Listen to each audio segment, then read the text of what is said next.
사람들은 다 행복해지려고 하고 또 형통하게 살고 싶어 하는 그런 마음이 있습니다. 그래서 행복이 어디 있을까?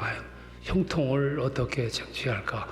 연구를 하고 쫓아가기도 하는데 성경에서 말씀하는 것을 보면 최고의 복된 삶은 하나님 안에서 살아가고 또 하나님이 주신 은혜를 입고 하나님의 뜻을 이루며 살아간 삶이 최고의 복된 삶이다. 이렇게 말씀을 하고 있습니다. 왜 그러냐면 사람은 그렇게 지음을 받았어요. 그렇게 살아갈 때 복되도록 그렇게 지음을 받았습니다. 그런데 우리가 그렇게 살아가려고 노력을 하고 힘도 쓰는데 우리 주변에 보면 하나님과 자꾸 간격을 만들고 떨어지게 만들는 요소들이 여러 가지가 있어요. 지난 시간에 세 가지라 말씀드렸는데 첫 번째가 사탄의 유혹입니다. 사탄은 하나님과 인간이 가까이에서 화목하게 살아가는 것을 아주 극구 반대를 해요. 그거를 떨어뜨리게 하는 것이 이 사탄의 사명이라고 볼 수 있죠. 그래서 그 힘이 너무 막강하기 때문에 기도해야 된다. 이걸 첫째 말씀드렸고 또 두 번째는 내 마음이 병들어가는 거예요. 사람이 가장 건강할 때가 언제냐면 하나님과의 관계가 잘 이루어졌을 때가 가장 건강해요. 육신도 건강하고 영적으로도 건강합니다. 그때는 마음속에 구원의 기쁨이, 감격이, 감사가, 즐거움이 그게 이제 자연적으로 주어지게 되는 거죠. 그런데 하나님과의 관계에 틈이 생기게 되고 거리가 생기게 되면 원 초점에서 멀어지면은 불빛이 흐려지듯이 내 삶에 내 마음속에는 어두움이 찾아오겠죠. 그 어두움이 원망이고 불평이고 우울함이에요. 감격을 잃어버리고 그리고 삶의 맛을 잃어버리는 거죠. 오늘 현대인들 가운데 그런 분들이 너무나도 많아요. 그래서 우리 마음에 항상 원망이 서려 있어요. 감사가 없으니까 불평이 자꾸 나오게 되는 거죠. 그래서 우리 삶에 윤기를 잃어버려요. 윤기를 잃게 되니까 우울한 거예요. 우울한 것이 깊어지면 우울증으로 변화가 될 수밖에 없잖아요. 그래서 이 또 두 번째를 위해서 기도할 수밖에 없는 거죠. 또 하나가 있습니다. 이 또 하나는 어쩌면 제일 강력한 도전자일 수 있어요. 그게 뭐냐면은 지금도 내 마음속에 가득 채워져 있는 거예요. 그게 허황됨입니다. 여러분 사람들 마음속에는 다 허황됨이라는 게 있어요. 평소에는 잘 모르는데 이게 조건만 되면 이게 부풀어 올라와요. 크게 승하게 되는 거죠. 위험한 요소 가운데 하나이고 이것이 어쩌면 사탄의 공격 포인트가 될 수 있어요. 오늘은 이 점을 말씀을 좀 드리려고 합니다. 여러분 사람들 다 허황됨이 있어요. 정도의 차이는 있지만 정치하는 분들 보면은 아마 이 허황됨이 제일 많을 거예요. 아시잖아요. 여러분들이 이렇게 하는 말들 들어보면 다 허황됨인지 본인은 몰라요. 이 허황됨이 병들어서 그런 거죠. 여러분 옆에 있는 친구들도 보면 어떤 분은 허황됨이 큰 사람이 있어요. 사업한다고 하는 사람들 보면 또 허황됨이 커요. 사업에 경험이 없는 우리가 봐도 저건 아닌데 이렇게 생각될 만큼 허황됨이 큰 거예요. 그래서 실패한 사람들이 보면 거기서부터 문제가 되는 거죠. 우리 목회자들도 허황됨이 있어요. 그 허황됨이 뭐냐면 빨리 교회를 성장하고 싶은 욕망이 있어요.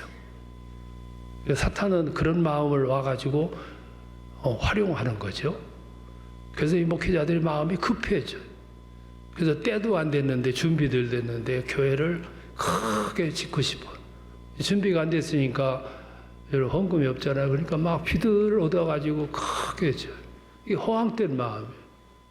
나중에 감당하지 못하니까 그 지어놓은 큰 예배당에 이단에게 팔려나가고 하는 우스운 사건들이 일어나는데, 이거는 모두 허황됨에서 오는 모습이라고 볼 수 있어요. 사람들이 복권 사는 걸 참 좋아하는데, 뭐 나름대로 철학이 있어서 사는 분들 있지만 대부분은 허황된 그 생각이 있는 거죠. 그걸 사들고 이것만 당첨만 된다면, 이게 밤새워 꿈을 꾸는 거죠. 차라리 편안하게 잠을 잘 텐데 그 허황 때문에 꿈이 꾸어지면 잠이 안 와요. 그걸 붙들고 이거 당첨만 되면 첫째 이것하고 둘째 이것하고 셋째, 그 내용도 보면 또 허황된 거예요. 제가 지난 주간에 친구 목사님들하고 이제 어딜 갔다가 쉬는 시간이 됐는데, 한 친구 목사님이 복권 2장을 사갖고 왔어요. 날 하나 주고 자기 하나 가지고 찍으라고, 이거 기도하는 심령 가지고 찍으라고. 생전 처음 그걸 보고서 뭐 찍으라는 데를 이렇게 찍었는데 궁금해서 이거 얼마짜리냐 그러니까 20억짜리래요. 그러면 나를 주었으니까 이거 내가 당첨돼도 내 거다 그러니까 나눠야지. 그래, 반으로 나눠야 된대.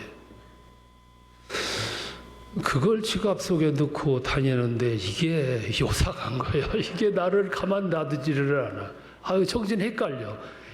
이것만 당첨만 되면 나눠도 10억. 10억이면 무엇도 하고 무엇도 하고 무엇도 할 텐데 자꾸 계산이 오는데, 이게 에덴에서도 이게 있었어요. 이게 성경을 보면 에덴에서 이게 있었어요. 아담 부부가 조용히 살 때는 괜찮았는데 자꾸 옆에 와가지고 부추기는 부류가 있었어요. 하루는 뱀이 쳐다오더니 대화를 시도를 해요. 이 대화는 참 불행한 대화였어요. 이날 대화를 하지 말았더라면, 해도 빨리 끝냈더라면 참 좋았는데, 이 대화가 아주 불행한 대화로 시작돼서 불행하게 끝났어요. 이 뱀이 오더니 이렇게 말합니다. 3장 1절에서 이렇게 접근을 하더니 그 열매를 정말로 먹지 말라 하더냐, 이렇게 시도를 해요. 사탄이나 이단이나 사기꾼은 엉뚱한 주제를 가지고 오질 않아요. 아주 근사치를 가지고 와요. 필요를 가지고 옵니다. 가장 필요한 거. 근데 그때 창세기 2장 17절에서 그 열매 먹지도 말고 그 때는 반드시 죽으리라 이렇게 선고를 했는데, 그렇게 얘기를 했더라면 또 달라졌는데요. 그 뱀의 이야기를 듣고 3장 3절에서 하와가 이렇게 대답해요. 그 열매를 먹으면 죽으리라 이렇게 말씀했다 전한 게 아니라 죽을까 하노라, 이렇게 아주 아리까리하게 이렇게 대답을 했어요. 벌써 하자가 거기 나오잖아요. 뱀이 그거 몰랐겠어요? 금방 사기꾼들은 하자를 금방 알잖아요. 그러니까 그냥 다구진 마음 가지고 접근을 해가지고 확신을 주잖아요. 결코 죽지 아니하리라. 이런 사기꾼들의 특징은 확신 주는 거예요. 100% 확신. 그러니까 돈 싸들고 가는 거예요. 보이스피싱 확신을 줘요. 진짜 같아요. 그러니까 보이스피싱 잡는 경찰도 속았다잖아. 확신을 주는 거예요. 여기에다가 더 큰 확신을 줬어요. 3장 5절에 보면 결정적인 멘트인데, 네가 그걸 먹으면 하나님처럼 될까 봐 먹지 말라 한 거야. 요 말이 운명을 바꿔놓은 거예요. 요 한마디가 조용하게 평정을 유지하던 하와의 마음속에 허영심에 불을 지른 거예요. 여러분, 컵에 있는 물이 맑아 보이지만 밑에는 찌꺼기가 있잖아요. 물을 마실 때는 조용히 마셔야지 흔들면 일어나요. 사람의 마음속에도 허영심이라는 게 있는데, 조건이 없을 때는 괜찮은데 조건이 생기면 이게 일어나요. 오늘 우리 주변에 보면 모든 문화가, 모든 생각들이 추구하는 것들이 전부 우리들의 잠재되어 있는 이 허영심을 불지르는 것들이에요. 뭐 성공하기만 하면, 뭐 이것만 하면, 이 일들이 전부 사람들의 마음을 뒤집어 놓잖아요. 근데 하와가 그래서 당한 거예요. 하나님처럼 되기만 하면, 이게 복권 하나 들고 이것만 당첨되면, 뭐 이게 밤마다 내 운명이 달라져, 인생이 달라져, 게임 끝났어. 하나님은 우리들의 이런 허황됨의 마음, 하자를 너무 잘 아셨어요. 인간의 허영됨이 얼마나 크고 위험한가를 너무너무 잘 아셨어요. 그래서 하나님이 모세를 시켜서 가나안을 향해 나아가는 백성들에게 주의를 주셨어요. 허영심 경계를 위해서. 그래서 마침내 모세가 백성들을 끌고 가나안 입고 비스가 산 기슭까지 왔습니다. 그때 하나님 모세에게 말씀하시기로 너는 가나안에 못 들어가.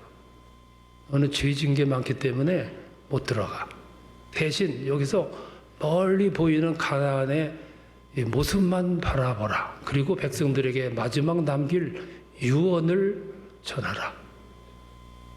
유언은 여러분 소중하잖아요. 진심이 담겨 있잖아요. 아주 엑기스를 담은 교훈들이 유언으로 남겨집니다. 그래서 가나안 입구에 도착해서 산 기슭에 임했을 때 모세는 백성들에게 줄 유언을 작성을 해요. 선포하는데 그 내용이 신명기서입니다. 신명기서는 모세가 마지막으로 백성들에게 남긴 하나님의 말씀을 받아가지고 기록해 놓은 책이 신명기예요. 신명기 4장에서부터 16장까지 쫙 하는 모든 교훈을 거기서 말씀해요. 너희는 가나안에 들어가가지고 우상을 섬기지 말아라. 법도를 지켜라. 하나님을 잊지 말라.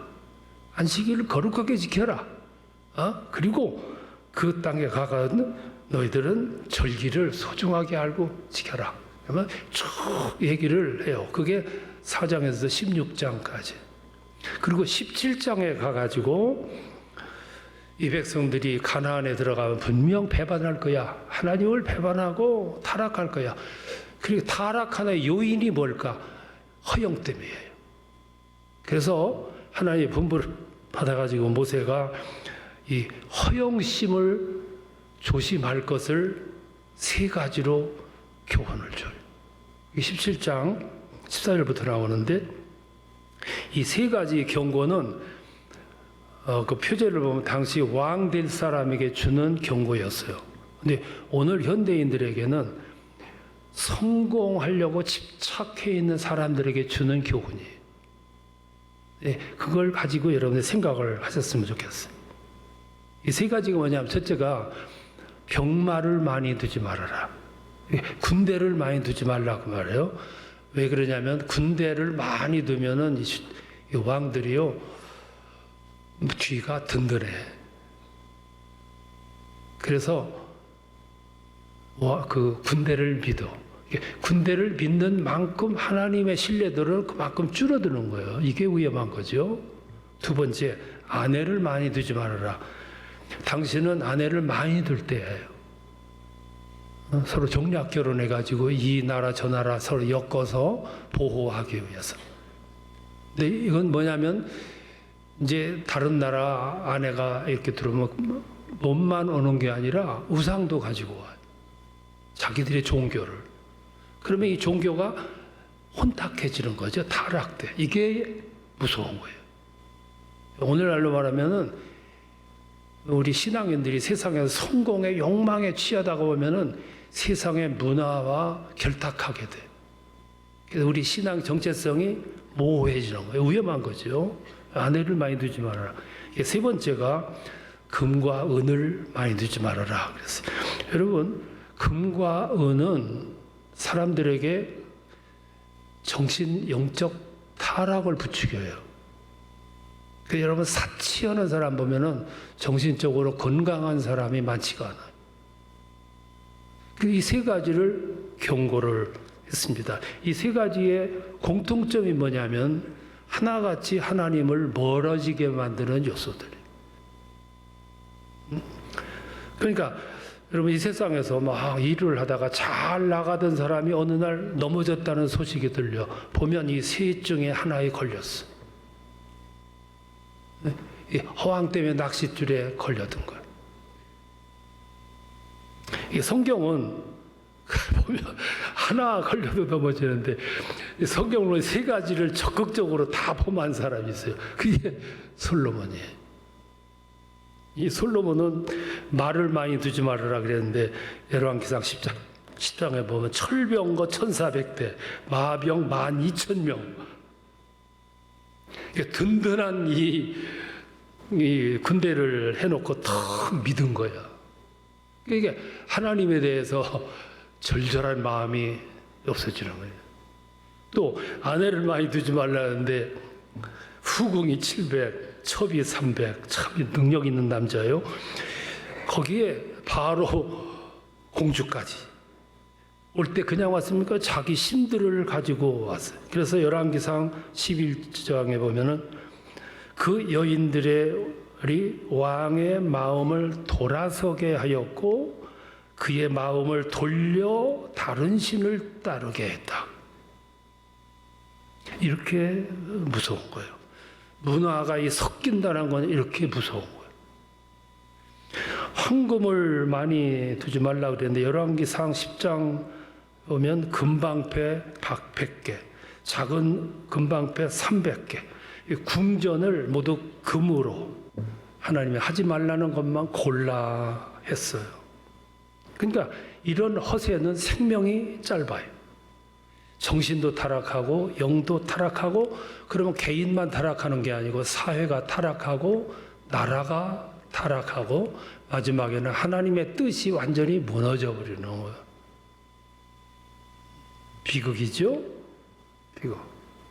여기서 우리는 신앙이 무엇인가라는 것을 생각을 하게 돼요. 신앙생활의 목적이 뭐냐면 하나님 안에서 살고 매일같이 하나님을 만나는 삶이 신앙생활의 내용이고 목적이에요. 그때 주께로부터 주어지는 새 힘과 지혜와 중심을 가지고 세상을 살아갈 때 나를 지키게 되고 세상을 지키게 되는 거죠. 근데 모세가 한 말을 경청해서 지킨 사람이 있는데 그게 다윗이에요. 다윗은 그 말을 마음에 새겨요. 그리고 사무엘하 8장에 보면 소바왕 하사에셀이 철병거와 군마 1,700대를 끌고 쳐들어와요. 그거를 다윗이 기도하면서 힘겹지만 물리쳤어요.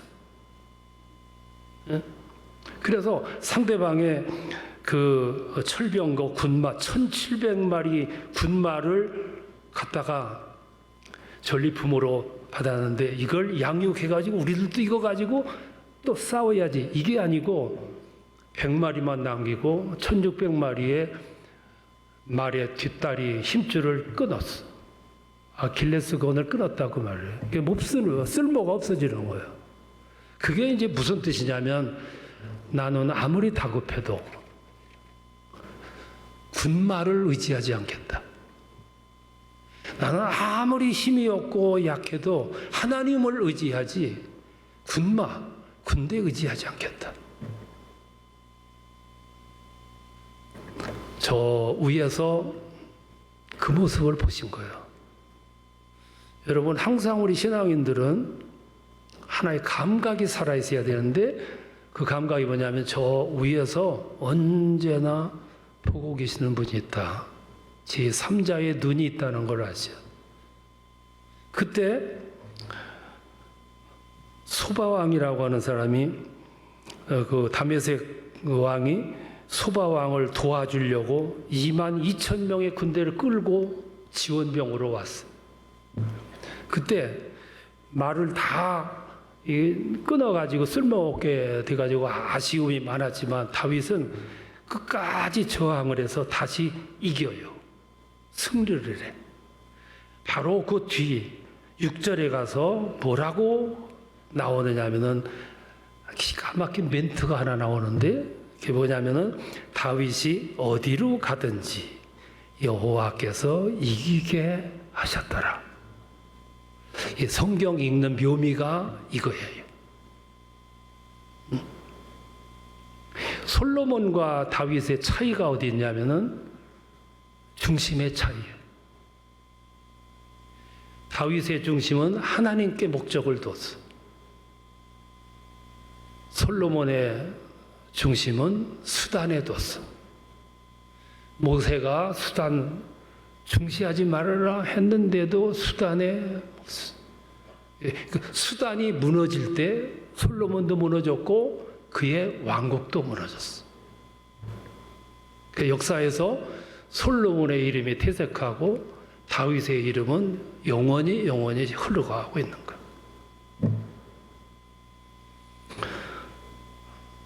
성공은 참 좋은 건데 성공이 지니는 위험성이 하나 있어요. 그게 뭐냐면은 내가 성공을 하게 되면 하나님이 흐려져요. 이 초점에서 하나님이 점점 멀어져. 하나님이 멀어져 간 만큼 더 분명해지는 게 있는데 그게 나예요. 나는 분명해지고 하나님은 흐려지는 거예요. 그래서 성공했다는 사람들 얘기 들어보면 자서전 보면 간증한다고 하다 들어보면 다 내가 이렇게 했더니 우리 목회자들에게 가장 위험한 순간이 하나 있는데 목회 실패했을 때 위험한 게 아니고 목회 성공했을 때가 실패해요. 그때가 위험할 때. 목회자가 크게 목회를 부흥시키면 그때 목회자의 마음속에 하나님이 점점 흐려져요. 내가 부각되는 거예요. 이게 가장 위험한 거예요. 그런데 목회에 승리를 했고 성공을 했는데도 때를 따라 무릎을 꿇고 눈물을 흘렸다. 그게 진정한 목회자지. 그게 신앙이에요. 헨리 나우엔이라고 하는 분이 미국의 유명한 대학의 교수였어요. 사람들이 그를 볼 때마다 굉장히 부러워했고 칭찬을 아끼지 않았어요. 가는 곳마다 그는 칭송을 받았어요. 그분 간증이에요. 그렇게 칭송을 받다가 보니까 내 마음속에 점점 하나님이 흐려져 가더라는 거예요. 나만 부각이 되고. 그래서 어느 날 고민하다가 사표를 던지고 정박아들 수용하는 정박아 시설로 들어가요. 도우미로. 물었습니다. 왜 그렇게 거기서 그렇게 하고 있냐. 그러니까 그분이 대답하기를 높이 올라가서 칭송과 성공 소리만 듣다 보니 예수가 안 보이더라. 그래서 이제 낮은 자리에서 예수를 만나려고 한다. 내 주변에 누가 있느냐는 거 중요하고 어떤 사람과 함께 하느냐가 굉장히 중요해요. 어떤 정신을 가지고 있는 사람과 함께 대화하느냐 이것도 참 중요한 거예요. 그리고 삶에 무질서한 사람들은 삶에 경건함과 절도가 있는 분들과 대화를 하셔야 돼요. 그리고 대화하면서 시험 들지 않으려면은 좋은 상대자를 만나야 돼요. 하와가 실패한 가장 큰 이유는 대화의 상대를 하나님에서 뱀으로 바꾼 거예요. 예수를 만나려면 번잡한 장소에서는 예수가 안 만나죠. 그리고 내 가슴이 번잡한 마음 속에는 하나님과 만남이 이루어지질 않아요. 어디로 가야 되냐면 그래서 낮은 곳으로 가는 거예요. 조용한 곳으로. 왜? 하나님과 주님은 거기로 오시기 때문에. 모든 사람들이 자꾸 저 위로 올라가 할 때 여러분들은 내려가 해야 돼. 모든 사람들이 영광을 추구할 때 여러분들은 본질을 추구하셔야 돼. 그게 오늘 성경이 우리에게 주시는 메시지예요. 이번 한 주간도 이 메시지를 마음에 담고 묵상하며 살아가시면 행복할 거예요. 그 행복함이 여러분 가슴을 가득 채우는 그런 축복의 한 주간 되시기를 축원합니다.